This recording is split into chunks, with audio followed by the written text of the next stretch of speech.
आप अच्छे हैं इसका मतलब ये नहीं कि आप लड़े ना। यदि अधिकार की बात आएगी तो अपने अपने अधिकार की लड़ाइयां तो लड़नी ही पड़ेंगी। राम को लड़नी पड़ी, श्री कृष्ण को लड़ना पड़ा, तो हमें और आपको नहीं लड़ना पड़ेगा। इसलिए लड़ना भी सीखो धर्म के लिए, अधर्म के साथ ना खड़े हो जाना। पत्नी के लिए राम जी लड़े, हाँ या ना? बोलो हाँ। अत्याचारी रावण को राम जी ने लड़ करके समाप्त किया।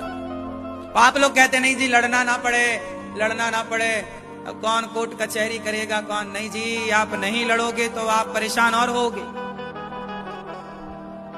इसलिए आपको अपने अधिकार की लड़ाइयां, कई बार लोग अपने अधिकार के लिए, यदि पांडव ना लड़ते तो क्या पांडवों को राजी मर्जी से कौरव कुछ देने को तैयार थे? उत्तर दो, बोलो भाई, क्या 5 गांव देने को तैयार थे?